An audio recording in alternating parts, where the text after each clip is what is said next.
Hey, what's going on, everyone? My name is Dark Ribbon, and I'm doing something different. I know I haven't recorded in a long time. 2 years, I think, exactly. I really wanted to try and put some Yu-Gi-Oh! Stuff up on my channel. So we're going to try and see if this works. If you guys enjoy this, please leave a like, comment, see if you want to see more deck profiles. If you're unfamiliar with what this deck is, it's Dinomorphia. I'm sure you've seen it go around the top 32, I think at a YCS, I believe. So I've been playing this deck for, let me give you some background history. I've been playing this deck since it came out, when Kintigiria was the only boss monster of the deck, and you only had Domain. It sounds like I'm really saying a lot there, doesn't it? If you're unfamiliar with what the deck is capable of, it's a fusion-related archetype that mainly goes around getting benefits the lower the life points you get, and your trap cards and fusion monsters are the things that cause you to lose life points. I don't want to talk about it too much further. We'll go into card by card a little bit more in depth, but I wanted to show you at least what I like playing and how I have, at least I think I have made almost a perfect Dinomorphia deck. I feel like this is pretty common. You want to run 3 copy of Theresia. I'm trying to see, this is kind of a new setup for me since I don't do this often, but you want to run 3 copies of Theresia. This is your kind of searcher. What it does is whenever it's normal summoned, you can set a Dinomorphia trap from your deck, which avoids Ash, but can be Veilered, can be Imperm, stuff like that, which has happened. But it's a very nice effect. Is they have a little text on the bottom, the second effect, where if they're destroyed, you can special summon another one. And then the main gimmick about these ones in particular, the main deck monsters, is you have to have a trap in your graveyard in order to banish to special summon the other copy of the Dinomorphia. And going into that is 3 copies of Diplos. This one's kind of debatable. I've seen a lot of players go with 2 of this. Card, just because I guess it's consistency issues with the card, as Diplos only is your sender. Whenever it's normal or special, you can send a Dinomorphia card from your deck to the graveyard. This is primarily used to get out, I would say, like a copy of Alert, more or less, so that way you can activate it during your opponent's turn, so you don't get that negative effect attached to it. But there's also other significant things I go for. The main reason why you want to I run 3 anyway, is for material. I just like seeing things, especially whenever you get into more later games. Especially like those really drawn out games that you just need a last copy of Diplos or Theresia. We only go into, there's only a few more monsters left, which one Misk, obviously, so you can have protection during your main phase and second main phase if possible. This is a tech option. I've had Conductor for a long time in this deck just because it's funny. You could probably cut it. I mean, it's perfectly fine if you do.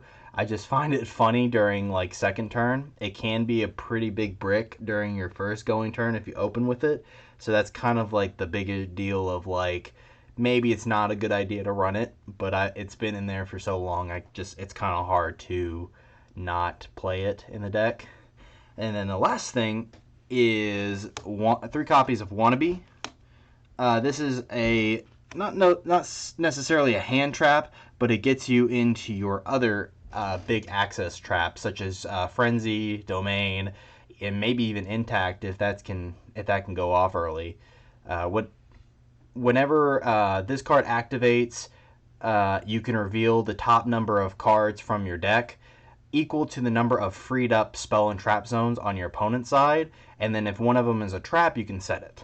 That's pretty much all it is. And it can happen during either player's end phase. So even if your opponent is going first, which this deck hates going second, it can't really do a whole lot going second, and that's why we have Wannabe, because it helps you go second if you draw into. The only problem is the worst card to get off of Wannabe is Frenzy, since it only works on your opponent's turn. So it's kind of like a kind of thing, but you can at least set up for next turn. It's good, but there's some kinks to that idea. The next card is, we're going to have to run 3 Ash. What I like about Ash, I run 3 Ash. There it is. The thing I like about Ash the most is if you have Rexsturm on your field, you can normal summon this card to get your Psychic End Punisher. And to make it even more funny, if you have Kentagiria on the field, or if you have an alert on the field, then you can immediately bring back the Rexsturm and then have Psychic End Punisher. And you're kind of making it for free with the addition of normal summoning Ash. Funny moments there. And also I do it a lot. It does happen quite a bit, more than I expected it to happen. So it's just very funny. That's all the monsters. There's not a whole big lineup, at least not right now, unless Dinomorphia surprisingly gets more monster support, which I just don't think that's going to happen, at least not anytime soon. Especially while Rexsturm is kind of like the big boy player right now, and it kind of locks down a lot of other decks. I just don't see it happening. But hey, who knows? Going into spells, which we don't run too many of them, we have 3 copies of Fossil Dig. And the weird thing is, I don't see, there's a couple decks that I see that don't run this card. And this is like really crooked and I don't like it, I'm sorry. There's a couple decks, Dinomorphia decks I've seen that don't run this card at all. And to you, I say, why do you do that, Dinomorphia players? If you're playing this deck, it's like playing dinosaurs. Every single card you have is a dinosaur. Play it. It's a free search. You know why we play it too? Because we run 2 copies of Triple Tactic Thrust. And if something locks this down, you have Thrust to rely on. I know that card's expensive. Trust me, I know. It sucks. I'm sorry. I would run a 3rd copy, but I don't have enough money, and I pulled these out of luck from my OTS packs. So there we go. If you are very rich and willing to invest in the money to buy 3 of these cards, I'd probably do it for this deck. But that's everything for the spells. I don't really like running any of the pots, as the main deck and fusion and the extra deck, fusion deck, that's what it used to be called. The main deck and extra deck are quite important to have. And as I've gotten more involved into like using the extra deck for a certain trap card we'll get into later, you're going to notice that, yeah, this is way more important. This card in particular is way more important. If you don't know what Thrust does, by the way, whenever when your opponent activates a card, a monster effect at all during the turn, you can activate this card to set a normal spell or trap from your deck. But if the monster if your opponent controls that monster, you can add it to your hand instead of setting it. The only restriction is if that card was set, you can't activate it the turn it was done, which isn't a big deal, because normally what you would do is you would get out, like, I would say Frenzy, if nothing else. Domain kind of helps, but it's just not really I don't think it's the go-to card to set right away. Unless you're like really into the game, then I might do like a copy of Alert or something like that. I don't know. It's a hit or miss. It depends on the situation. Now we go into traps. This is the big hitters here. Going into 3 copies of Domain, your fusion card. One of your fusion card, one of the 2 fusion cards that you run in this deck, which is pretty cool. So the difference between Domain and Frenzy is they both work a little bit differently of how you fusion summon. With Domain, you're using only monsters either in your hand, field, or deck, compared to how Frenzy works, where you have to use a card from your deck and 1 card from your extra deck as a material to make a Dinomorphia monster. Another kind of significant thing that I have actually done whenever Frenzy first came out, which let me show you here. There's the Frenzy. I'm just gonna put them right here because these are your fusions. So another big thing that I didn't notice whenever Frenzy first came out was you can only activate it during your opponent's turn. So there was points where I would have I would want to set up for this card specifically, and then I would have Kentagiria and this card in my graveyard, activating Kentagiria effect, but you can't use this card because it can only use on your opponent's turn. So you can't do it during any other turn, which makes sense because with how Konami wants you to do it, they don't want you to go into like a big combo, and they don't want you to go out of your way just to make another Rexstrom on your turn, and then your opponent's turn, because that would be crazy. So they're just One other thing I want to mention about about the normal traps, and this goes for all normal traps. If your life points are 2,000 or less, you can banish these cards from your graveyard, and then for the rest of the turn, you do not take effect damage from any card that would like if you were going up against a burn deck, any card that would deal damage to you by effect damage, you don't take that effect damage, which is pretty nice. Also going into you also have counter traps in this deck, and with the counter traps, you don't you can banish the counter trap if you have 2,000 or less life points, and then you don't take battle damage involving one of the battles that you've had. So if your opponent attacks you with a monster that's higher, you can banish it, and you don't take battle damage involving that specific battle. But any other battle damage you take, you'd have to take it, unless you have more copies of counter traps. So it just kind of, I don't know.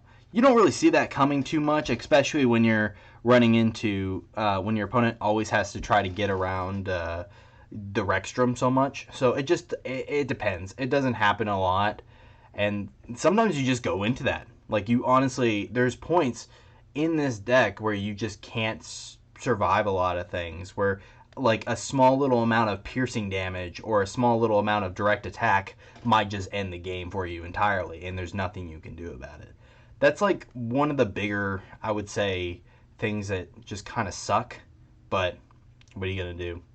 I don't know if they can really, I don't know how Konami could fix something like that. I don't think they would either. Speaking of the counter traps, we're going to go and we are playing 3 copies of Intact. These are the super rare Intacts, by the way. This is the one that came out in the latest OTS pack, so if you're a Dinomorphia player, go pick them up. They're pretty cheap. I think they're like 40 cents a copy. Another thing, I'm sorry, I keep wanting to monologue over here because of how much I actually do like Dinomorphia. If you are interested in picking this deck up, it is very cheap. Like, it's not terribly unaffordable as like how it used to be. Besides the triple tactic thrust, which is like, I think $80, $90 ish for the secret, and $100 for the ulti. By the way, I would just pick up the ultis if you were doing anything, because those always go up in price most of the time. So I'm just gonna throw that out there. But if you are really wanting to play Dinomorphia, it's really cheap. Like, the entire core set, especially with the reprints that Konami has come out with, you could probably pick up the entire thing for like $15, $20. And then on added everything else, I mean, you'd probably be paying like $40, $50 for the entire deck, just with like Ashes and then mainly the extra deck stuff. But that's really not terrible, you know? It's kind of affordable if you're trying to get into something that can get you into a pretty good stance of like getting a top at a local tournament, or at least even like winning at a local tournament, like getting first place, which this deck has actually gotten first place before, a couple times actually. Sorry, monologuing over. Intact, 3 copies of it. This card is a monster negate. Negates Ash, pretty cool. Pay half your life points, negate a monster effect. Also, for the rest of the turn, any battle damage you take is half your life points. You don't take half your life points, you just half your life points. So you're not like actually dying from this card. This card is keeping you alive at all times. If you are able to resolve it, which means you want this card on your field and activate it at all times. to make sure that you won't die on your opponent's turn. And again, it has the same how I described the banishing effect, but instead of it being effect damage, it's battle damage. All right, going on. 2 copies of Alert. Alert is... I've seen people run this at 1. I would recommend running 2 because we're running Trap Trick in here, which is another card you can get Alert from.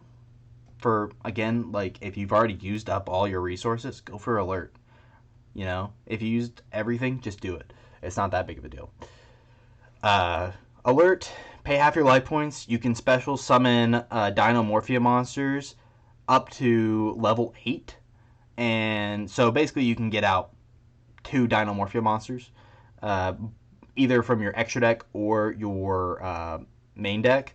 For your extra deck, you can only get out 1 as none of them are level 4. That would be a cool idea though if there's support.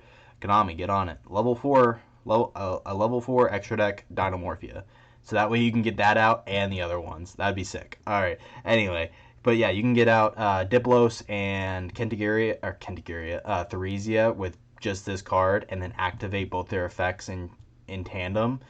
Or you can, if your opponent destroys a Rexstrom, you can just use this card to get Rexstrom back out of the graveyard, which is pretty cool. Next trap is Ferret Flames. Your opponent will hate this card. So if your life points are 500, your opponent has to have a monster that is 500 attack. And if they don't, they have to get all their monsters put away. It's pretty sick. I'm not going to lie. I don't want to dwell too much. But we're going to go on to the big card that I have been seeing a lot. Is 3 copies of Soul of the Supreme King. I would definitely consider playing this. I don't think it's expensive. I honestly think it should get a rarity printing too, like maybe like an ultra or secret or something. This is a really good card. Whenever you activate it, you pay half your life points and summon Z-Arc from your extra deck. And then if a spell or if a spell card is activated by your opponent, then you can banish this card and Z-Arc, and then special summon 1 monster of each name, being either Fusion. It has to be in the name of Fusion Dragon, Pendulum Dragon, Synchro Dragon, or Exceed Dragon. That'll make more sense in a minute. I'm going to go over the extra deck in just a bit. But whenever this card is banished, you're basically able to get out like 4 monsters from your extra deck for just your opponent activating a spell card. And this could be early game. So this is like super. Also, it doesn't negate the effects of those cards that you summon. The only thing it negates is the Z-Arc that's summoned too.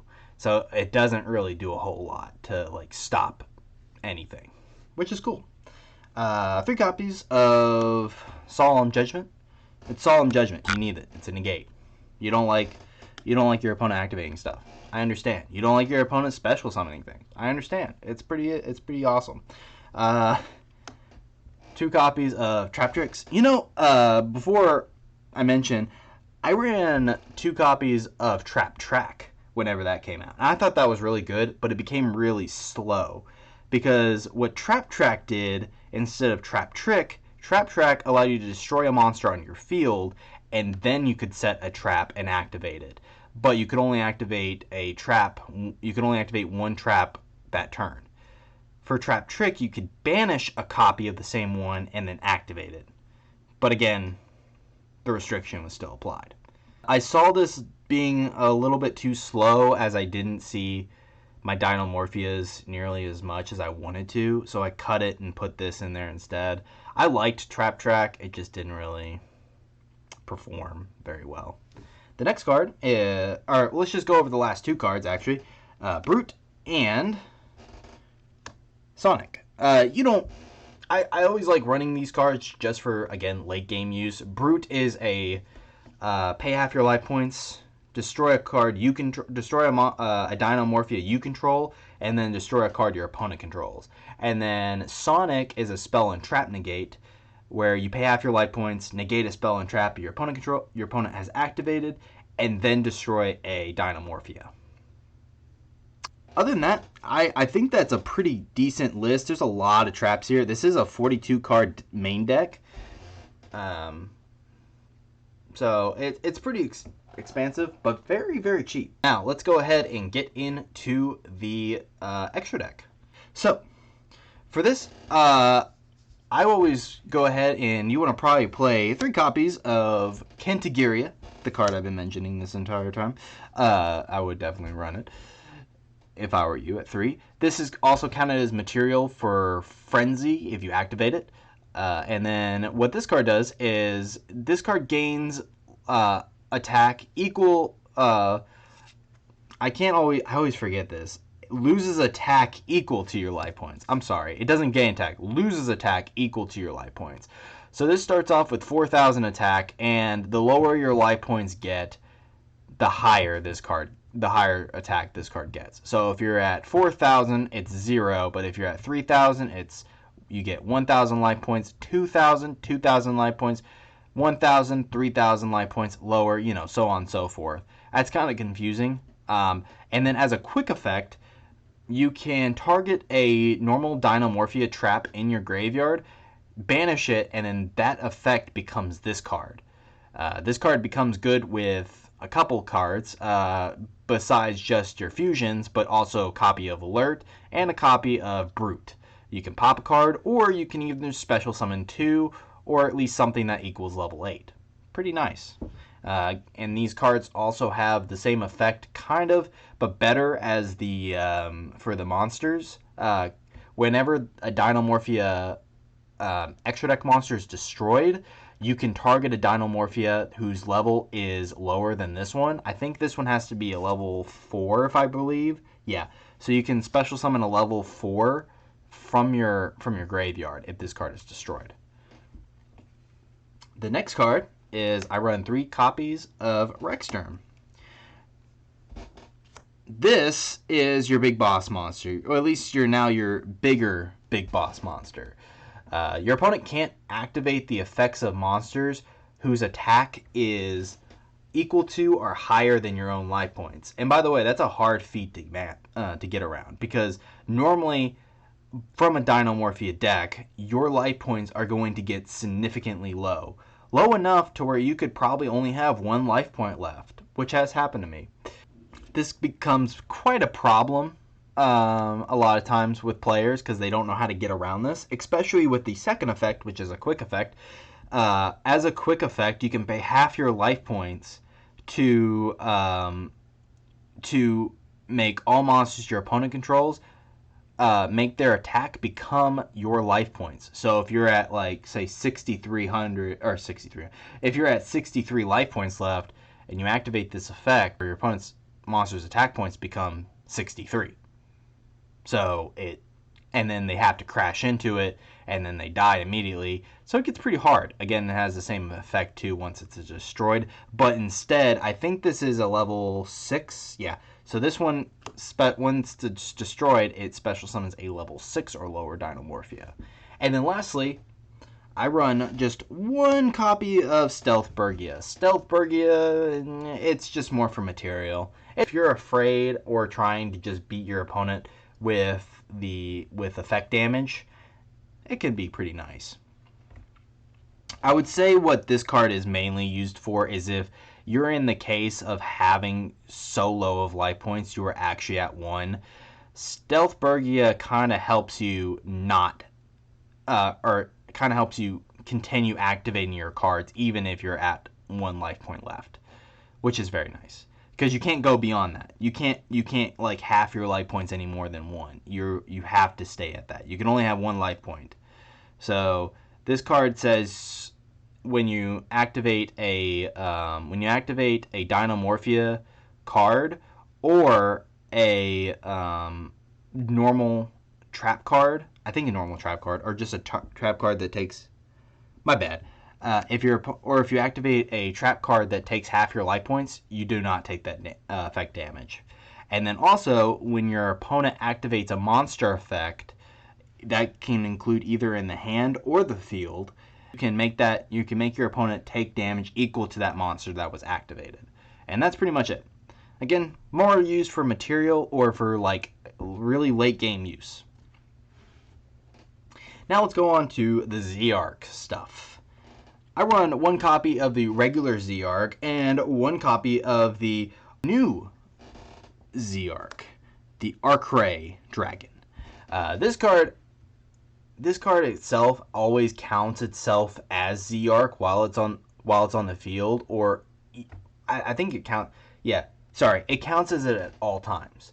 The big thing about this card is if, say, Z-Arc does manage to stay on the field throughout the entire turn, you can use Arcray to tribute Z-Arc to special summon this from your extra deck, which is pretty nice. Also, you can just do it twice. So, or if you want to, just play 2 Z-Arc. I just don't have 2 Z-Arc, and I thought that would be better because it counts as Z-Arc at all times. So, you know. And then the fun stuff. This is going to be kind of hard to see. I don't know how it's going to show up on camera. But this is Crystal Clearwing Dragon. This is your... Yeah, I'm going to... Maybe... Here. There you go. I don't know if that shows up good enough on the camera. But this card is a awesome thing. When your opponent activates a monster effect, you can target that monster. Then for the rest of the turn, this card is unaffected by monster effects, and it gains the effect, and then it gains the attack of that monster targeted. It also negates a spell and trap card, and the other effect doesn't matter because if it's destroyed, you can, I think, add a win monster from the deck to your hand or something like that. It doesn't come up. It's just something that you have. You get a nice spell and trap negate for using Soul the Supreme King, pretty much. Another synchro is Psychic and Punisher, the best card ever, and at least I think it is. So while your life points are lower than your opponent's, this card becomes unaffected by pretty much everything. Is unaffected by everything, and then during the battle phase, this card gains attack equal to the difference of your life points to your opponents. So this can get up to a pretty beefy boy. I mean, it's a pretty powerful monster. I think the highest I've ever gotten this card is like 12,000. So it's pretty hard to beat. It's a pretty hard monster to beat. And then we're going to go back to what we confirm as the Soul, the Supreme King core, which I'm just going to show all these and explain them. We're going to run Brave Eyes Pendulum Dragon and Odd Eyes Rebellion Dragon. First off, if you guys are big on Yu-Gi-Oh, let me know what you think about Odd Eyes Rebellion Dragon, XYZ Dragon. I think this might be pretty good for late game use, but I don't know. The reason why this effect, if you've never seen the Odd Eyes or the Brave Eyes Pendulum Dragon, its first effect doesn't matter because you're not fusion and summoning it properly. But the second effect reads that your opponent cannot, or all monsters who have 0 attack, all those monsters with 0 attack are negated. And then if this card battles a monster and that monster wasn't destroyed by that battle, banish that monster instead, which is pretty cool. The reason why you're running this, you're probably noticing, is if you have Rexstrom on the field and your opponent's like, ha, I have a 0 attack monster and I can activate its effect, well, then you have this card in your field. And it's like, actually, you can't. Well, you see, you can't. It doesn't matter how low of life points you are. This card says no to it, which is very, very funny. Odd Eyes Rebellion Dragon, however, is a card, whenever it's destroyed, it goes to the Pendulum Zone, and then you can special summon it by targeting a dark monster in your graveyard, and then adding it or attaching it to a material. And then you can detach the material to destroy 2 monsters on the field with 3,000 or I think it's 3,000 or more attack, right? 3,000 or less attack. I'm sorry, 3,000 or less attack. If you guys would be, if anyone wants to comment, please, or if you've made it this far into the video, please let me know. What would you say? Would you recommend this card? Would you say that? I used to run the other one, Odd Eyes Arc Rebellion, I think it was called. And it just didn't do anything. It doesn't do anything at all. It's just a 3,000 attack boy, and I was like, this guy kind of seems pretty good. Our last two cards, I feel like, are pretty obvious. I run one copy Dulka, one copy Logia. You could probably get rid of Dulka, honestly. I like it just in case. Dulka negates the effects of monsters, and Logia negates the effects of special summons or spell and traps. I feel like that's a pretty fair thing to say. But yeah, if you like this, let me know. I'm really curious to hear your feedback on what you think of this deck, and if you want to see more, just let me know. All right, thank you guys. Have a good one.